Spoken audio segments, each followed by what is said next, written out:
Hi hello welcome to 5 minute zero to hero.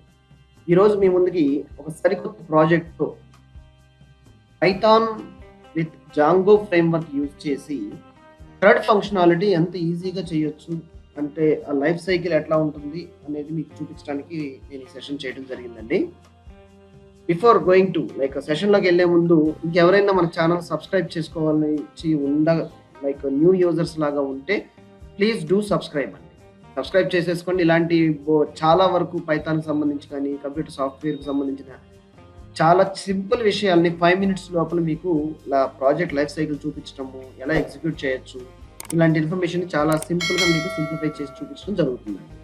Okay, yeah, నా పేరు శేఖర్. నేను ఒక సాఫ్ట్వేర్ ఇండస్ట్రీలో ఒక అరౌండ్ ఒక 12 ఇయర్స్ ఆఫ్ ఎక్స్పీరియన్స్లో మన ప్రోగ్రామింగ్ కానీ ఒక డేటాబేస్ని ఎలా క్రియేట్ చేసుకోవటము అండ్ సింప్లిఫై చేయటం, వెరీ బేసిక్ నాలెడ్జ్ కానీ బిగినర్స్ ఎవరైతే ఉంటారో వీళ్ళకి వెరీ సింపుల్గా మీరు సాఫ్ట్వేర్ని ఎలా నేర్చుకుని ఇండస్ట్రీలో మీరు ఈజీగా జాబ్స్ని ఆపర్చునిటీస్ని మీరు అవకాశాలుగా మార్చుకోవచ్చు అనే కాన్సెప్ట్స్ మీద నేను వర్క్ చేస్తూ ఉంటానండి. ఓకే, యా, చూడండి, ఈ సెషన్లో మీకు క్రెడ్ ఫంక్షనాలిటీని ఇక్కడ చూపిస్తున్నాను. నేను మీకు చాలా సింపుల్గా ఏం చేస్తానంటే, ఈ ప్రాజెక్ట్ మీకు ఒక కోర్స్ ఎన్రోల్మెంట్ మీద మేము ఆఫర్ పెట్టడం జరిగింది. ఇది మీకు కోర్స్ అంతా కూడా చాలా సింపుల్గా ఉంటుంది.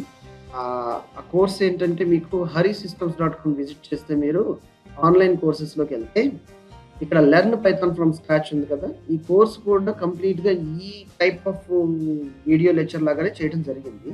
ప్రతి డీటెయిల్డ్ కాన్సెప్ట్ కూడా మీకు లెక్చర్స్ కాకపోతే ఇంగ్లీష్లో ఉంటాయండి. ఓకే, డెమో లెక్చర్ ఇన్ని ఎలా ఉంది, కాన్సెప్ట్ ఏంటి అనేది చూసుకుని మీరు ప్రొసీడ్ అవ్వచ్చు మీ యొక్క ఆలోచన విధానంతో.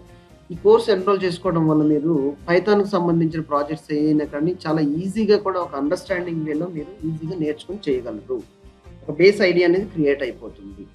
ఓకే, చూడండి, ఇక్కడ ప్రాజెక్ట్ ఏంటంటే సింపుల్గా ఒక ప్రాజెక్ట్ ఏదైతే మీరు సోర్స్ కోడ్ కానీ ఇదంతా డౌన్లోడ్ చేసుకుని ఆఫర్లో వచ్చిందని బట్టి క్రెడ్ యాప్ అని చూడండి, ఇక్కడ డిఫాల్ట్ సిలో యూజర్స్లో స్కై పైచామ్ అని పైచామ్ ఐడిఈ పైథాన్ మీ సిస్టంలో ఆల్రెడీ ఉండాలండి first. Okay, that is very basic and essential. ఈ పైథాన్ ఇన్స్టాలేషన్ మనకి free software. Python site open చేసి మీరు పైథాన్ ఇన్స్టాల్ చేసుకోవచ్చు చాలా సింపుల్గా. అదేవిధంగా పైచామ్ కూడా ఫ్రీవేర్ అండ్ ప్రొఫెషనల్ వర్షన్ అని 2 వర్షన్స్ ఉన్నాయి. దీంట్లో మీరు పైచామ్ కమ్యూనిటీ సెంటర్ ఎడిషన్ని ఇన్స్టాల్ చేసుకుంటే యాజ్ ఎ లెర్నర్గా మీరు ఇవన్నీ కూడా ఇలాంటి ప్రాక్టీసెస్ అన్నీ కూడా ఈ పైచామ్ ఐడిలో మీరు చేయొచ్చు. పైథాన్ విత్ జాంగో ఫ్రేమ్వర్క్ను మనం ఇన్స్టాల్ చేసుకోవడానికి అన్నీ కూడా ప్రాజెక్ట్ని కన్వీనియంట్గా మీరు ఆర్గనైజ్ చేయడం అనేది చాలా ఈజీగా చేసుకుంటూ వెళ్ళిపోవచ్చు. ఓకే, చూడండి, ఇక్కడ నేను చెప్పేది ఏంటంటే, ఈ పైచామ్ ప్రాజెక్ట్ యొక్క పాత్ అనేది ఈ విధంగా ఉంటుంది. మీ సిస్టంలో ఏదైతే మీ సిలో యూజర్స్లో మీ యూజర్ నేమ్ పైచామ్ ప్రాజెక్ట్స్లో మనం ప్రాజెక్ట్ని ప్లేస్ చేస్తాం. చేసిన తర్వాత చూడండి, ఈ డాక్యుమెంట్ క్రియేటింగ్ క్రెడ్ ఆపరేషన్స్కి సంబంధించి క్రియేట్ చేయటము, డేటాబేస్లోకి డేటా రికార్డ్ ఇన్సర్ట్ చేయటము, రికార్డ్ అయిన ఇన్సర్ట్ అయిన డేటాని తీసుకొచ్చి రీడ్ చేయటము అండ్ అప్డేట్ చేయటం, ఏమైనా కరెక్షన్స్ కానీ ఏదైనా ఉంటే రికార్డులో మనకి అప్డేట్ చేయటము అండ్ డిలీట్, ఈ రికార్డు మనకు అవసరం లేదు అనుకుంటే మనం డిలీట్ చేయటం. ఇలాంటి ఫంక్షనాలిటీ చూడండి, ఇక్కడ రికార్డ్ ఇన్సర్ట్ చేసాం కదా, యాడ్ న్యూ రికార్డ్ అంటే మనకి రికార్డ్ ఇన్సర్ట్ అవుతుంది. ఎలా వెరీ సింపుల్గా నేను పైచామ్ స్టాప్ చేసి ఉందా, యా, సర్వర్ స్టార్ట్ చేస్తే మనకి మేనేజ్ రన్ సర్వర్ అంటే స్టార్ట్ అయిపోతుంది పైథాన్. మీరు ఒక బేసిక్ అవగాహన పైథాన్ ప్రాజెక్ట్ని ఎట్లా రన్ చేయాలి, జాంగో ప్రాజెక్ట్ ఫ్రేమ్వర్క్ యూజ్ చేసి అనేది మీకు బేసిక్ ఫేర్ ఐడియా ఉండాలండి. ప్రాజెక్ట్ అండర్స్టాండ్ అవ్వాలి. హరి సిస్టమ్స్ ఛానల్లో you will find such type of lectures ఉంటాయి. మీరు ఆ లెక్చర్స్ చూసి యూ కెన్ లెర్న్ ఇట్. చూడండి, యాడ్ న్యూ రికార్డ్ అన్నప్పుడు ఎంప్లాయీ ఐడి అడుగుతుంది, సమ్ నెంబర్ ఇస్తున్నాను, employee name, my name is Shekhar అండి and simple email ID info@harisystems ఇస్తాను. దాని నుంచి కూడా మీరు అప్రోచ్ అవ్వచ్చు. సబ్మిట్ చేశాను. చూడండి, రికార్డ్ ఈజ్ ఇన్సర్టెడ్ హియర్.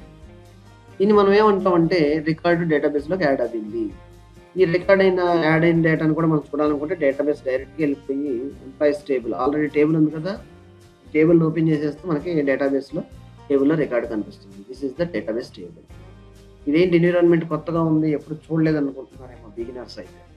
ఏంటంటే జాంప్ ఇన్స్టాల్ చేసుకుని MySQL డేటాబేస్కి ఇంటర్ఫేస్ అనమాట. చాలా సింపుల్గా మనకు అంతా కూడా GUI టూల్స్ వస్తున్నాయి, గ్రాఫిక్ యూజర్ ఇంటర్ఫేస్. ఇలాంటి GUI టూల్స్ మీకు మన MySQL కావాలనుకుంటే జాంప్ టూల్ ఒకటి ఇన్‌స్టాల్ చేసుకోండి. ఎందుకంటే మనం ఇప్పుడు ఈ అప్లికేషన్ చేసాం కదా! CRUD operations using python, Django అని. Back end database MySQL database వాడామండి. ఎందుకంటే by default SQL lite database వస్తుంది. ఇన్ అడ్వాన్స్డ్‌గా యూజర్స్‌కి ఒక డేటాబేస్ కనెక్షన్ స్ట్రింగ్ ఇవ్వటం అప్లికేషన్‌కి ఒక ఛాలెంజ్. ఫ్రంట్ ఎండ్ నుంచి బ్యాక్ ఎండ్‌కి. So to avoid such type of యాక్టివిటీస్‌ని we have created this thing అన్నమాట. Okay. So here what you will observe that ఈ XAMPP ఇన్‌స్టాల్ చేసుకోవడం వల్ల మనకి డిఫాల్ట్ టూల్స్ వస్తాయి. మీరు XAMPP ఇన్‌స్టాలేషన్ అయిన తర్వాత చూడండి లోకల్ హోస్ట్‌లో ఇలా మీరు లోకల్ హోస్ట్ 80 డిఫాల్ట్ పోర్ట్ 80 నేను 81కి మార్చుకున్నాను. అని హిట్ చేస్తే ఎంటర్ చేస్తే ఇలాంటి స్క్రీన్ వస్తుంది. ఈ స్క్రీన్ వచ్చిందంటే మీ సిస్టమ్‌లో XAMPP అనేది సక్సెస్‌ఫుల్‌గా ఇన్‌స్టాల్ అయింది. ఇప్పుడు PHP My Admin క్లిక్ చేస్తే మీకు ఈ విండో అనేది వస్తుంది. Okay. This window you will get. ఇక్కడ ఫస్ట్ ఆఫ్ ఆల్ మీరు ఏం చేస్తారంటే మన స్టెప్స్ ప్రకారం మన పైచామ్‌లో ఇగో ఇక్కడ టెర్మినల్ కనిపిస్తుంది కదా! ఆ టెర్మినల్ దగ్గర మీరు ఒక కమాండ్ హిట్ చేయాల్సి ఉంటుంది. కమాండ్స్ ఇప్పుడు మీదకు బేసిక్ అవగాహన ఉండాలి. CD, change directory and hitting of the commands మీద బేసిక్ అవగాహన ఉండాలి. Okay. Django-admin start project CRUD example అని మీరు టైప్ చేస్తే ఒక CRUD ఎగ్జాంపుల్‌కి సంబంధించిన ఒక ప్రాజెక్ట్ అనేది స్టార్ట్ అవుతుంది. ఓకే. CD CRUD ఎగ్జాంపుల్ ఈ డైరెక్టరీలోకి చేంజ్ అవుతున్నాను. తర్వాత PIP install Django framework install చేయడం జరుగుతుందన్నమాట ఈ కమాండ్‌తో. తర్వాత స్టార్ట్ యాప్ అంటే ఒక యాప్ ఎంప్లాయీ అనే యాప్‌ని క్రియేట్ చేయడం జరుగుతుంది. ఇలా అయిన తర్వాత మనకి పైచామ్ ఓపెన్ చేస్తే చూడండి almost you will get this type of skeleton అన్నమాట. ఈ ఫార్మ్స్ అన్నీ కూడా జాంగో ఫ్రేమ్‌వర్క్ మీకు క్రియేట్ చేసేస్తుంది. మీరేమి మాన్యువల్‌గా చేయాల్సిన అవసరం లేదు. Most of the forms frameworks యొక్క అడ్వాంటేజ్ ఏంటంటే బాగా గుర్తుపెట్టుకోండి. ఇంటర్వ్యూ కూడా ఇంపార్టెంట్ క్వెషన్ ఇది. ఫ్రేమ్‌వర్క్ వల్ల మనకి ఎక్కువ టైం అనేది లాస్ అవ్వకుండా సేవ్ అవుతుందన్నమాట. అండ్ రెడీమేడ్‌గా ఉన్న ఫంక్షనాలిటీ ఆప్షన్స్ అన్నీ కూడా మనకు ఫ్రేమ్‌వర్క్‌తో పాటు వస్తాయి. అదే మనకు అడ్వాంటేజ్‌గా మనం ఫ్రేమ్‌వర్క్‌లో అప్లికేషన్ అనేది షార్ట్ టైమ్‌లో డెవలప్ చేయడం జరుగుతుంది. ఓకే. షార్ట్‌గా మీకు చాలా షార్ట్ ఆన్సర్ ఇది. చాలా ఇంపార్టెంట్. వన్స్ మీకు ఇలా వచ్చేసిన తర్వాత మనం డేటాబేస్ క్రియేట్ చేయాలనుకున్నప్పుడు ఇక్కడ మన షీట్‌లోకెళ్తే చూడండి DjangoDB అని ఒక డేటాబేస్ నేమ్ క్రియేట్ చేసుకొని ఇక్కడికి మనం మళ్ళీ బ్యాక్ వద్దాం. చూడండి డేటాబేస్‌కి వెళ్ళిన తర్వాత ఇక్కడ డేటాబేసెస్‌లో టాప్‌లో మెనూ ఐటమ్స్‌లో డేటాబేస్ ఉంది కదా! ఇక్కడ మనం ఏం చెప్తున్నాం ఇక్కడ లైక్ DjangoDB అని క్రియేట్ చేసేసి name of the DB create కొడితే మీకు డేటాబేస్ క్రియేట్ అయిపోతుంది. ఓకే. ఒకసారి డేటాబేస్ క్రియేట్ అయిపోయిన తర్వాత మన అప్లికేషన్‌లో settings.py ఫైల్ ఓపెన్ చేసి దీంట్లో డేటాబేస్‌కు సంబంధించిన ఒక స్లాట్ ఉంటుందండి వెరీ క్లియర్‌గా. కనిపిస్తుంది కదా! ఇక్కడ మనం మన లోకల్ డేటాబేస్ యొక్క అంటే ఎగ్జాంపుల్‌లో మన MySQL డేటాబేస్ ఉంది కదా! MySQL లేదంటే Postgres మీరు ఏ డేటాబేస్ యూజ్ చేస్తే ఆ డేటాబేస్ సర్వర్ యొక్క డీటెయిల్స్ ఇక్కడ స్పెసిఫై చేయాలన్నమాట. It's nothing but connection string అంటాం దీన్ని. ఫ్రంట్ ఎండ్ నుంచి back end database. Okay. Engine database.db.backends.mysql and name ఈ పారామీటర్స్ చాలా ఇంపార్టెంట్ అండి కనెక్షన్ స్ట్రింగ్‌కి. నేమ్ ఆఫ్ ద డేటాబేస్ ఏ నేమ్ పెడితే ఆ నేమ్. మీరు కస్టమైజ్‌గా మీ కస్టమ్ నేమ్ కూడా పెట్టుకోవచ్చు. యూజర్ నేమ్ బై డిఫాల్ట్ ఇక్కడ మనం మన XAMPP సర్వర్ యూజ్ చేస్తే యూజర్ నేమ్ అనేది రూట్. పాస్వర్డ్ ఈజ్ బ్లాంక్ అన్నమాట. Empty password. మీరు ఏదైనా అడ్వాన్స్డ్ యూజర్ అయ్యి పాస్వర్డ్ ఏదైనా మీ MySQL డేటాబేస్‌కి సెట్ చేస్తే you specify that password over here. Okay. Host name is local host కాబట్టి లోకల్ హోస్ట్. ఏదైనా వేరే సర్వర్ నుంచి మీరు యాక్సెస్ చేస్తున్నారు విత్ IP అడ్రస్ అప్పుడు you specify the IP address. And port number by default it's 3306 for MySQL. Okay. ఇలా ఒక డేటాబేస్‌ని configuration connection string establish చేసిన తర్వాత చూడండి మనము మన సాఫ్ట్‌వేర్‌లో కనెక్షన్ ఎస్టాబ్లిష్ అవ్వటం కోసం మన అప్లికేషన్‌లో ఏది జాంగో ప్రాజెక్ట్‌లో PIP ఇన్‌స్టాల్ MySQL క్లయింట్ అని క్లయింట్ ఇన్‌స్టాల్ చేసుకోవాలి అప్లికేషన్ ప్రాజెక్ట్‌లో. ఈ కమాండ్ ఇచ్చేస్తే మీకు ఈ టెర్మినల్ ఉంది కదా! ఈ టెర్మినల్ దగ్గర ఈ కమాండ్ ఇచ్చేస్తే ఇట్ విల్ ఇన్‌స్టాల్ అండి. ఆ ఇన్‌స్టాల్ చేసేటప్పుడు ఏం చేస్తారంటే ఒకసారి సిస్టమ్‌కి ఇంటర్నెట్ కనెక్టివిటీ అందుబాటులో ఉండేలా చూసుకోండి. Okay. Once it is done ఈ మైగ్రేట్ ఇవి ఎందుకు చేయాల్సి వచ్చిందంటే ఒక టేబుల్ మనము ఏదైతే ఇంటరాక్ట్ అవుతున్నామో ఇక్కడ CRUD ఆపరేషన్స్ కోసం అని ఈ టేబుల్‌ని మనం మోడల్ కింద క్రియేట్ చేస్తాం. చూడండి models.py ఈ ఎంప్లాయీ క్లాస్ క్రియేట్ చేసి ఒక మోడల్ క్రియేట్ చేస్తున్నాం. Employee ID, name, email, contact ఇలా. DB టేబుల్ నేమ్ ఏంటంటే ఎంప్లాయీ కావాలని అడుగుతుంది. ఓకే, ఇట్లా డీబీ టేబుల్ కూడా మనం స్పెసిఫై చేసి దీన్ని మనము డేటాబేస్లో టేబుల్లా క్రియేట్ చేయడం కోసము మైగ్రేషన్ అండ్ మేక్ మైగ్రేట్ అనే కామెంట్స్ యూజ్ చేస్తాం ఎప్పుడైనా. ఓకే, అలా చేయటం వల్ల మనకి డేటాబేస్ టేబుల్లోకి చూడండి, ఈ టేబుల్స్ నేను మాన్యువల్గా నేనేం క్రియేట్ చేయలేదండి. టేబుల్స్ అన్ని డేటాబేస్ ఓపెన్ చేసి టేబుల్స్ కనిపిస్తున్నాయి కదా, like see if I click Django like Django DB, you will get the tables. See these are the tables. By default మన జాంగో ఫ్రేమ్వర్క్ నుంచి వచ్చే టేబుల్సే ఉంటాయి. ఒక్క ఎంప్లాయీ టేబుల్ మోడల్ నుంచి మనం క్రియేట్ చేసి తీసుకోవచ్చు. విత్ కాలమ్స్ మీరు అబ్జర్వ్ చేస్తున్నారు ఇక్కడ ఏ కాలమ్స్తో వస్తుంది అంటే దాని మోడల్ యొక్క క్యారెక్టర్ ఫీల్డ్, దాని డేటా టైప్ అనమాట. ఇది ఎంత లెంత్ ఉండాలి అనేది మనం స్పెసిఫై చేసుకుంటాం. క్లియర్? అది అయిపోయిన తర్వాత మోడల్స్ ఫామ్స్లో మనం ఈ బేసిక్ కూడా లైక్ ఈ కోడ్ని యాడ్ చేస్తాం. ఏంటంటే ఆ ఎంప్లాయీ మోడల్ నుంచి ఆల్ ఫీల్డ్స్ మనం తెచ్చుకోవడం కోసం ఈ అండర్స్కోర్ ఆల్ అనేది వాడతాం.